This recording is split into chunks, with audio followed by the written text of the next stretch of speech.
Hi friends! As you can see, I've got lots of crazy things going on behind me in my studio this month, but I'm so thankful that I get to pause and spend some time with you. We are talking again this week about what it means to be generous, what it means to give, because this is certainly a month when we think about maybe giving, but also receiving, isn't it? Well, today I want to give you a glimpse into one of my favorite books of all times. This is a book that I have read with all of my children. If you've been in the classroom with me before, you know I have 6 kids, and my oldest is 20. And I used to read this to him when he was in elementary school. The name of the book is Max's Words. It doesn't sound very exciting, does it? But it is such a fun book about how we can give in creative ways. And when we give, how the things we create together become amazing. So sit tight and let's read Max's Words together. Max's Words by Kate Banks and pictures by Boris Kulikov.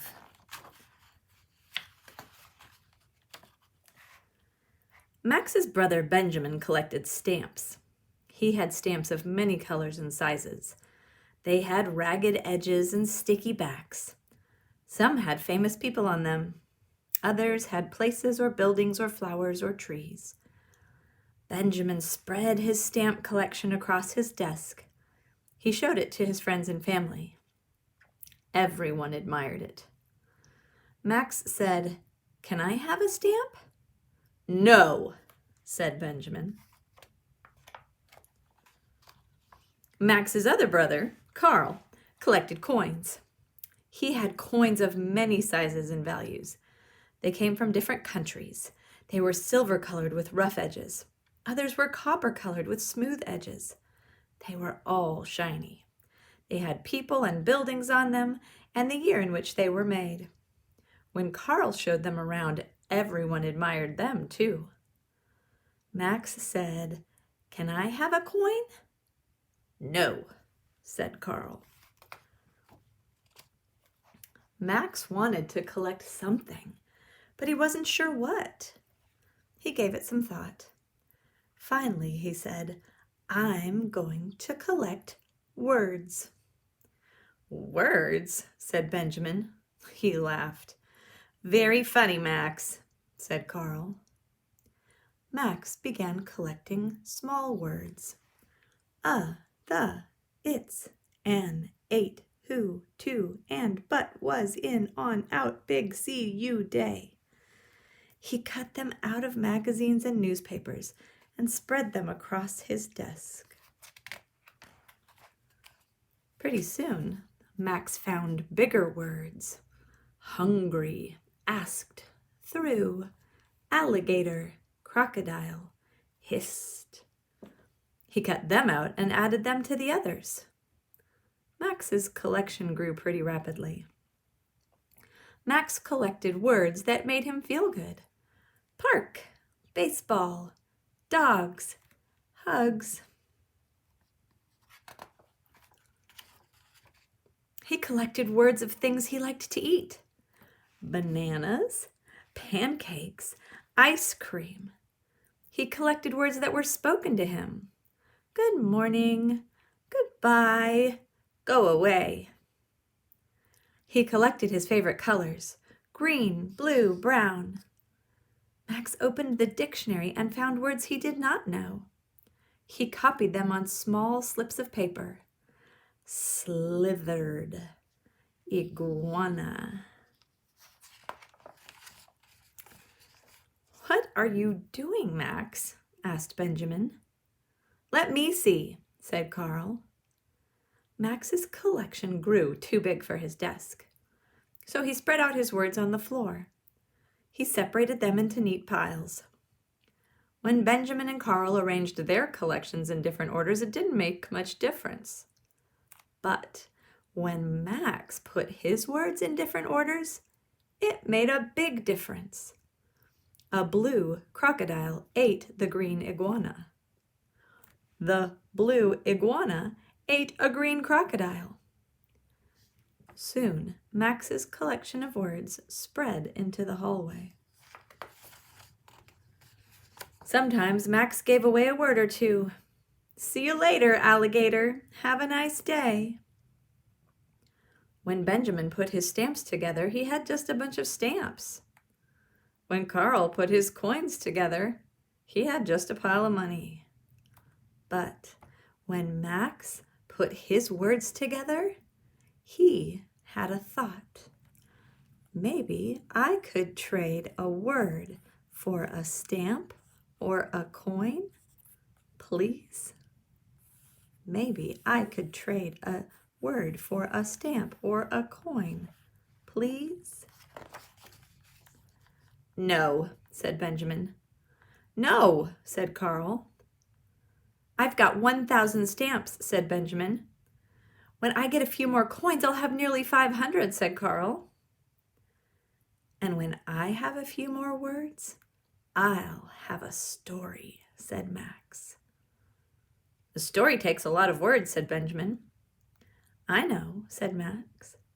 "You don't have enough," said Carl. "Let's see," said Max. Max sorted through his words. He picked out a few and began arranging them on the floor. Once there was a little brown worm who wished to be a big green snake.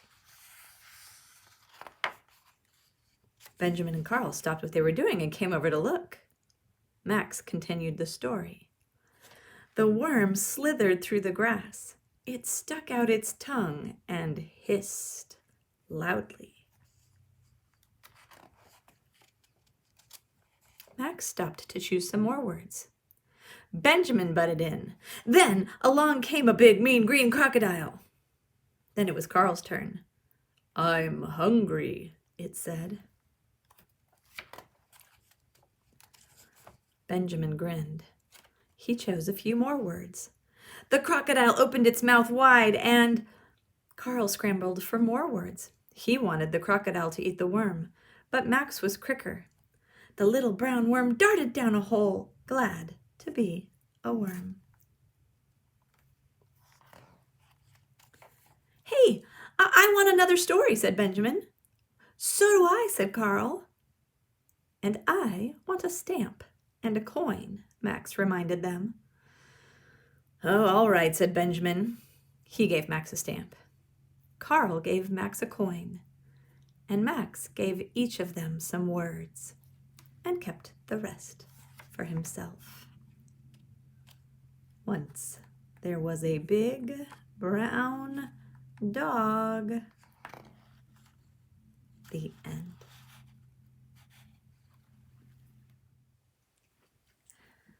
Wasn't that a great story? Max wanted his brothers to be generous with him, but they weren't. But Max was generous with his things, or with his words. And when he was generous, something magical happened. The words were transformed from just images on a paper to an entire story. And so today, we are going to transform words into stories, but not the usual way. We're going to do it by turning our words into art. I'll show you what we've got here. I have transformed, with the help of another teacher, all of the letters. Let me see if I back up and you can see it. There we go. All of the letters of the alphabet into pictures. And so for this project, there's lots of different ways that you can tackle it. If you are in kinder or in first grade, you might just choose one letter and turn it into a picture. So, for example, my first name is Kelsey, and I turned my K into a kangaroo. But if I want to be generous and I want to give that kangaroo some life, maybe I'm going to add some more letters, and maybe I'm going to develop a story. And so what we're going to do is I'm going to show you these different characters. Then we're going to draw a couple of them together. And then I'm going to give you some options. You can choose just to do maybe 1 or 2 letters, maybe your initials. Maybe you want to write a small word in your journal, or maybe you want to create an entire story. Or maybe you want to start a story and then pass your journal to somebody else in your class and let them continue the story with their letters and their words until you have an entire story like Max and his brothers. So there's lots of different ways to do this project. We'll start simply and we'll work from there. I'm using just a pencil and some colored pencils today. So gather your supplies and let's draw together. Okay, first let's take a look at our storytelling alphabet. What I've done is I've taken each letter of the alphabet, and you can see it here in red, and I've turned each letter into a creature or a person or a thing. Lots of them are animals, and I did not make this up. I learned this from another teacher. But you can see that we have A for angel, B for bumblebee, C for caterpillar, D for dog, E for elephant, flamingo, giraffe, house, iguana, jellyfish, kangaroo, lion, mouse, ninja, owl, pig, queen, rabbit, snake, tiger, unicorn, vulture, whale, xylophone, yak, and zebra. So look at these for just a minute and see if you can find the initial of your first name. So I told you before, my name is Kelsey, and so I made in my journal a giant K out of red, and then just looking at this picture, I did some simple lines to make my K into a kangaroo. We'll do a couple of these. I think I'll do a J, I think I'll do an O, maybe we'll do joy. We can do a word like that. But I want you to look and see what your first initial of your first name is and imagine how you might draw your letter into something beyond the letter. So I'm going to just go ahead and flip in my notebook here, and I'll just do a couple, show you how it's done. So I would start, and you can use your pencil, you can use a colored pencil. I'll go ahead and use a colored pencil just so that you can see. But if I'm going to do that jellyfish, I'm going to start always with the letter. So I'm going to start with that J, and then I'm going to look at the other shapes around it. Well, on this side, you can do this along with me if you'd like. There's a bump there, and then the same thing, 2 little half circle bumps up to the top, some squiggles, some circles for the eyes, and a mouth, and our J has been transformed into a jellyfish. What about our O? If we're going to write the word joy, we start with our O. This one is a real easy one. The O becomes an owl, 2 other circles on the top. I like to do a diamond for my owl's beak, some crazy feathers. I do W's for the feet, and maybe some wings on the side. And then maybe we're going to do joy. I'm going to turn that Y into a yak. So the top part of the Y becomes the yak's horns. I do that just by drawing a forward C and a backward C. Kind of the same upside down squiggles that we had on our owl, we do for our yak here. Give him an oval nose. All of these are made up with really simple shapes, and if you just look at them and find those simple shapes, you can create your letters as different characters. So you could just do one letter, color it in, have a jellyfish, be done. You could write a word, J-O-Y, joy, and turn it into some pictures. You could go beyond that, and you could begin to write a story. You could even just tell a story to your neighbor. Well, the jellyfish hopped out of the ocean where he encountered an owl. The wise old owl said, "You need to meet with the yak." And the yak talked the jellyfish's ear off for the rest of the day. And that was just a silly story that I just made up. But maybe you want to write a story using your letters. Or maybe there's just some fun animals that you want to try to make out of letters. I particularly like the iguana. In our book today, Max wrote about an iguana. He actually looked it up in the dictionary. So I'm going to start with that eye. And we always try to find the simple shapes, right?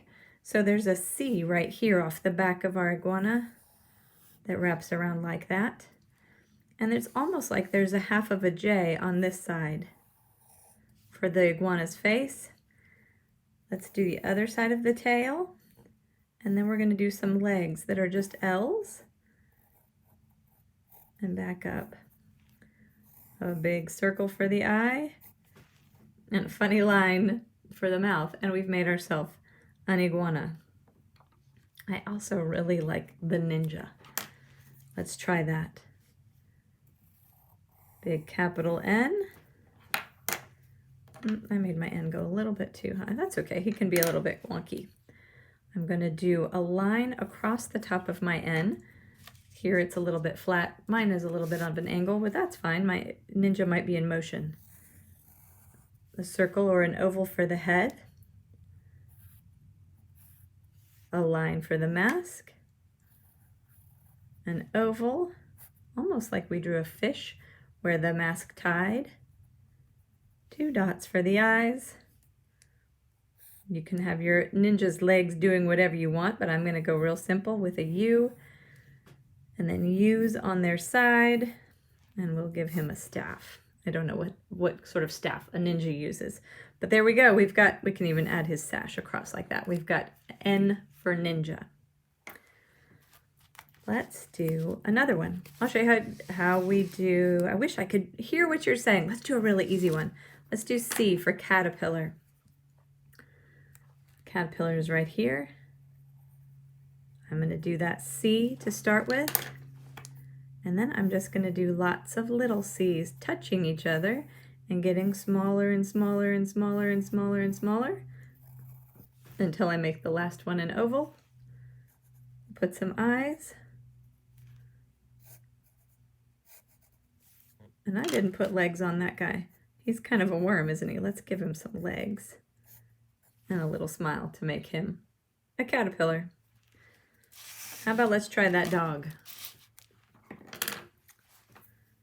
The dog starts with a D. We're going to do almost like a G, but just an oval that stops.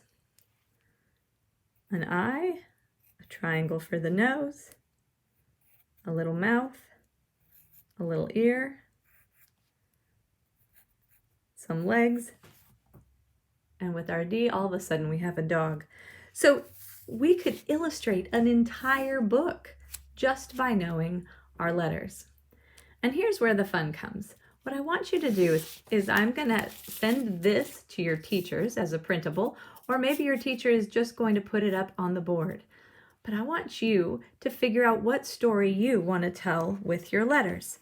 Do you just want to imagine a story with the first letter of your name? Or do you want to create an entire story with a whole word full of animals?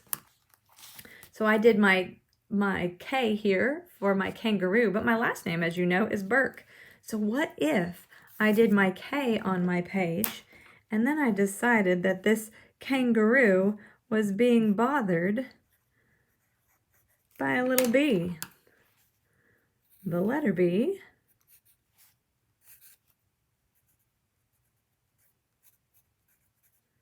But also, maybe that bumblebee was aiming right for my kangaroo. So you can have so much fun telling, all of a sudden I've got 2 letters on my page, but they're telling a story that bee is heading right for my kangaroo. So this is one of those projects, oh, I hid my little bee's face, where you can keep it as simple or as complex as you want. And like I said, you could even do a project where you pick a letter, and let's say you picked an M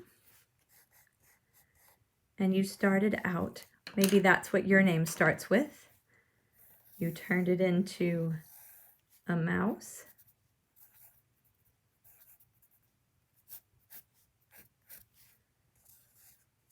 Put some ears on it up there.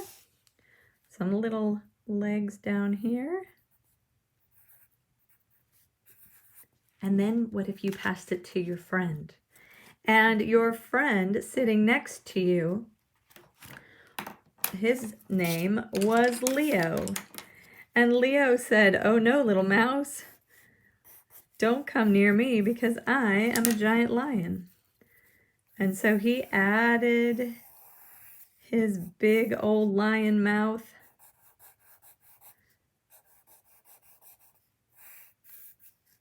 We got to give that big old mane.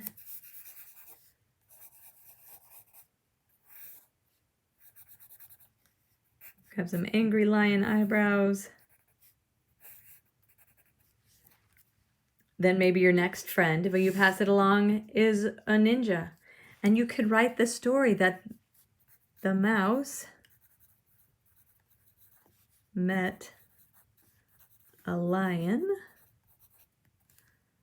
but then,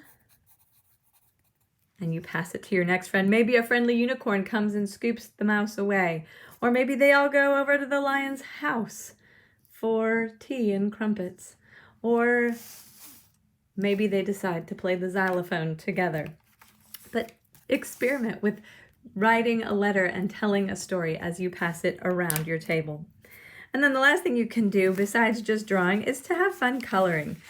I colored my K to look like a kangaroo, and I used some of the techniques that we used earlier this year. Instead of just coloring, let's see, what if I do a little, I'll show you up here. What if I was doing an owl sitting in a tree up here? We've already done an owl. What's another one I could do? Let's see. Oh, we could do a flying pig. Let's say it's the day that pigs fly. So we'll make this into a P. I'll add the snout, and I'll add the little ears, and I'll add some little piggy feet, and a little tail. But today my pig is gonna fly. It's the day that pigs fly, right? Have you ever heard that expression before? Let's say I want to color that pig in, and I'm going to make my pig orange. We've talked about cross-hatching a couple of times this year, and so I may choose to cross-hatch my pig, and this comes in handy particularly when you want to do something like a face or something round, where you want to give it a little bit of dimension, so you would cross-hatch darker around the edges. So I'm going to cross over some of my spots to give my pig just a little bit more dimension. So see how I'm going over those lines just a little bit more? And that gives my pig just a little bit more dimension. You can also come back and layer your colors. My little kangaroo here is brown, but if I wanted to add some shadow and some dimension. So again, this is one of those fun projects where you can start with a letter and you can go and go and go and go. I sure would love to see your stories. So start creating and then have your teacher send me a picture of the story that you write.